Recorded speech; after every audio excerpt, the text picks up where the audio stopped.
जैसे पुण्यात्मा नानक साहिब जी कहता है कि जब तुम यहाँ आते हो मेरे पास सत्संग सुनने के लिए और तुम सभी आ जाते हो, पहले थोड़ी संख्या में आया करते 100, 250, 150, 250, कि तुम सभी आ जाते हो सत्संग सुनने के लिए मेरे पास प्रति महीना, तो मुझे खुशी होती है कि मेरे बच्चे मेरे ज्ञान पर अडिग हैं, मेरे अनुयायी, और वो किसी से भ्रमित नहीं हुए, काल के दूतों से वो भ्रमित नहीं हुए, तुम्हारा जीवन बर्बाद ना हुआ, तो मुझे खुशी होती है।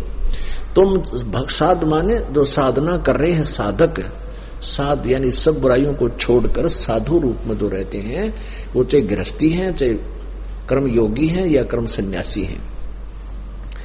कहते हैं कि साध मिले साड़ी शादी होंदी और बिछड़ जा दिलगिरी वे। जब तुम चले जाते हो मुझे मायूसी छा जाती है कि ना जाने इनमें किसी पुण्यात्मा को कोई काल का दूत काल के पाले में ना ले जावे, इनको भ्रमित ना कर। साध मिले साड़ी शादी होंदी बिछड़ जा दिलगिरी वे, अख दे नानक सुनो जहाना मुश्किल हाल फकीरी वे।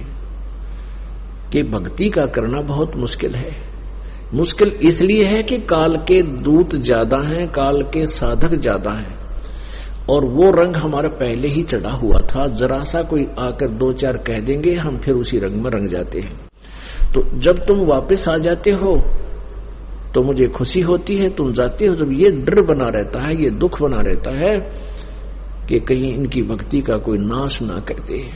तो पुण्यात्मा यहां इस लोक में यदि कोई खुशी है तो भक्ति करने वाले को खुशी हो सकती है, क्योंकि उस पर आने वाली ये काल के अटैक आपदाएं नहीं आएंगी, उसके ऊपर ऐसी झटके नहीं आएंगे जो पूरी मर्यादा में रहेगा, उसके ऊपर ऐसी दुर्घटनाएं उसकी नहीं हो सकती है। गारंटीड बात समझना। कहते हैं संत शरण में आने से आई टले बला, और जय मस्तक में सूड़ी होवा काटे में टल जा। यानी परमात्मा की भक्ति से यदि हमारे प्रारब्ध में कोई एक्सीडेंट दुर्घटना में मृत्यु भी होनी हो तो भी टांग टूट कर बच जाएगी, मरेगा नहीं। तो इस प्रकार हम परमात्मा की तलाश करते हैं, और भगवान की जब तक हम मर्यादा में रहेंगे तब तक काल का कोई भी दाव नहीं लग पाएगा। हम काल को चांस दे देते हैं मर्यादा भंग करके। मर्यादा भंग करने में कौन कौन से विशेष हैं जो मर्यादा भंग होती है, विशेष नियम कौन कौन से जो आपको लिख कर दिए हुए हैं, उनमें से सबसे बड़ा है अभिमान, अहंकार नहीं आप में होना चाहिए। क्योंकि परमात्मा ने बताया है कि मेरी भक्ति तुम्हारे अंदर तब तक रहेगी जब तक तुम ऐसे रहोगे। कैसे? परमेश्वर ने खुद बोला है, कबीर कूता हूं गुरुदेव का, कूता हूं दरबार का, मोतिया मेरा नाम, और गले प्रेम की रस्सी रसरी जेवड़ी, जहां खेचो वहां जाऊं मैं। यानी अपने परमात्मा गुरुदेव में आपका इतना लगाव बने, इतनी श्रद्धा बने, और ऐसा भाव बने जैसा मालिक ने बताया कि ऐसा करो, कुत्ता तेरे दरबार का। जैसे आप यहाँ आते हो सत्संग में, यहाँ अभिमान नहीं करना चाहिए। पुण्यात्माओं ये बातें हम रोज रोज बताते हैं, लेकिन श्रोताओं बदलते रहते हैं। हम फिर रोजाना इन बातों को रिपीट ना कर पाने से तो कुछ एक को ना समझ में आती, तो रह रहकर हम बताते रहते हैं, और उसको ध्यान दिया करो इन बातों पर।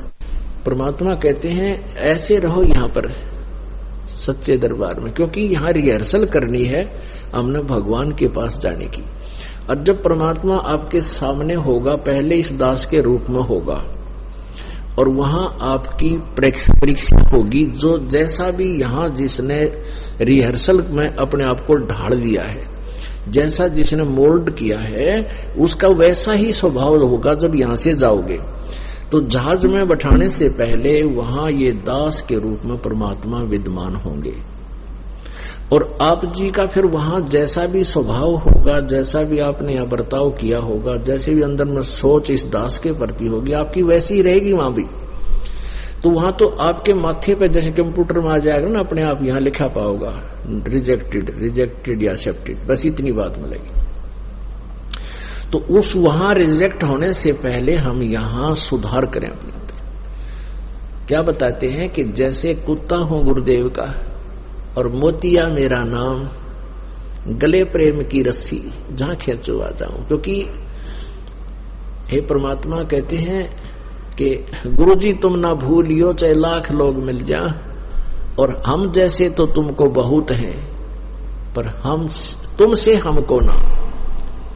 आपको तो लाखों भक्त आपके हैं हमारे जैसे, लेकिन आप जैसा हमें नहीं और मिल सकता। क्योंकि इस ज्ञान से आप इतने क्लियर हो जाओगे कि इस पृथ्वी पर इस दास के अतिरिक्त आपको संत दिखाई नहीं देगा, और वो होगा इस ज्ञान से प्रमाणों के सामने। फिर क्या बताते हैं कि तो करो तो आऊं बाहुडू। जैसे कुत्ते को की एक भाषा है, तो नो करते ही कुत्ता भाग्य आया करे, पालतू कुत्ता या जैसा भी। और फिर कहते हैं उसको कहना चल दूर दूर वहां बैठ, तो कुत्ते को जैसे बोला करते हैं, कहते फिर दूर दूर करो तो जाऊं, और जो राखो त्यों ही रहूं, और जो देवो सो खाऊं। यानी परमात्मा कितना अनमोल उदाहरण में दे रहे हैं, हम इसको कितना ढाल पा रहे हैं। आकर कुत्ता हूं गुरुदेव का और मोतिया मेरा नाम, गले प्रेम की रस्सी जहां खींचो वहां जाऊं मैं, जहां तुम जाओगे वहीं जाना पड़ेगा। और तो करो तो बाज्या आऊं, यानी किसी को बुलाते हैं कि गुरुजी याद कर रहे हैं, कहते दौड़ा आऊं, और कोई जब नहीं हो गया जब वहां बाहर बैठ जा भाई, तो तुरंत चला जाऊं। कहते तो करो तो बाहुडू, और दूर दूर करो तो जाऊं, और जो राखो तो ही रहूं, जो देव सो खाऊं। तो एक न्यारी आनंद आएगा आपको जब आप इस, देखो अभिमान आप कितना कर लोगे। यदि किसी का नो शरीर का बल है कि मैं बहुत तगड़ा हूं, मैं बहुत सुंदर हूं, इसको ज्ञान से समझा जा सकता है। आज कितना तगड़ा व्यक्ति है, पैरालाइसिस हो जाए 1 सेकंड में, और पड़ा पड़ा मुंह मगमाखी लकड़न बड़े हैं, और उठने जोगा भी कोई ना। और मान ले कितना सुंदर शरीर दिखाई देता आपको, इसने थोड़ा सा खुरच कर देख लो, सबका एक जैसा भाव होगा। ऊपर चाहे सुंदर है, चाहे काला है, चाहे गोरा है, अंदर मटेरियल एक जैसा है। इसमें जैसे कोई कुत्ता मरा हुआ देखा हो सड़क के ऊपर एक्सीडेंट में, उसकी कितनी दूर तक आंत लकड़ी बिखरी पड़ी होती है, और चाम रोड का चिपका हुआ होता, इतना व्यवसाय आपके अपने शरीर का। तो इसमें के अभिमान करें। यदि किसी ने माया का अभिमान है, आपको बता दिया उन मायालय की के दुर्गति हो मरे है। परमात्मा कहते हैं कबीर काहे गर्भियो काल गह करकेश, और ना जाने कित मारेगा के घर के प्रदेश। क्या कित मारेगा, कहाँ जन्मे कहाँ पाले पोसे, और बहुत लड़ाए लाड, और ना बेरा इस देह के कित खंडेंगे हाड। तो पुण्यात्मा इन बातों याद रखे, हम जीव हैं।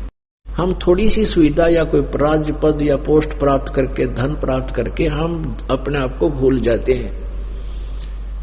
यहाँ से सारी पृथ्वी का राजा है, फिर भी वो जीव है, लेकिन वो भूल जाता है, अभिमान आ जाता है। तो अभिमान जीव का सबसे बड़ा शत्रु है। जैसे रावण के ने भक्ति खूब की, और ऐसी भक्ति रावण जैसी कोई कर नहीं सकता। यहाँ से काट के भगवान का निमित्त कर दिए, जैसा किया वैसा दे दिया, लेकिन उसका अहंकार नहीं गया, और वो अहंकार उसको लेकर डूब गया।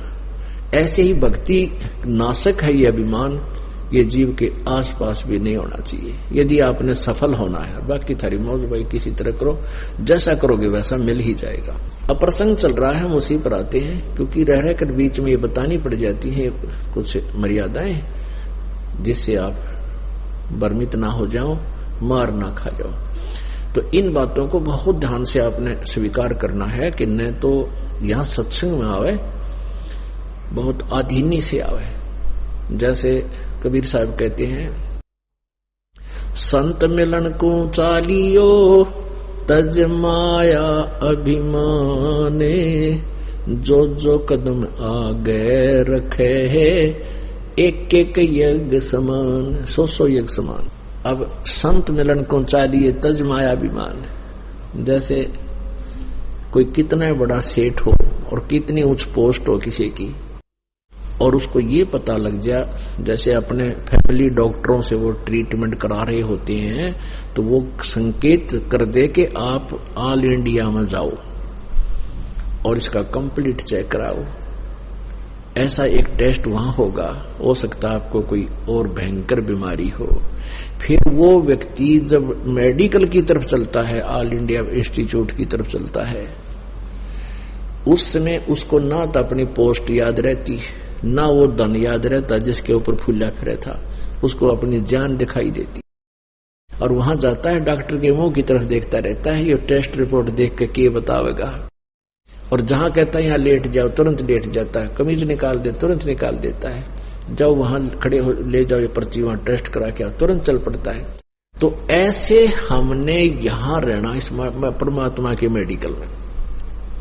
और आपके बहुत दीर्घ रोग है, वो दीर्घ रोग कौन सा है? जन्म और मृत्यु का।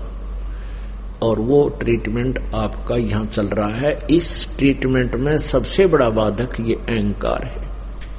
तो परमात्मा कहते हैं कि जैसे तुम इस प्रकार अपने गुरुदेव के पास जाओगे, संत मिलन को चाहिए तजमाया अभिमान, तो उस सतिथि में यहां आते हो तो एक कदम का फल आपको एक यज्ञ के तुल मिलता है। तो हमने ये सारा ही लाभ उठाना है। हम युगों युगों से भटक रहे हैं, बहुत हम निर्धन हो गए हैं, तो हमने सब प्रकार के इस धन को इकट्ठा करना है।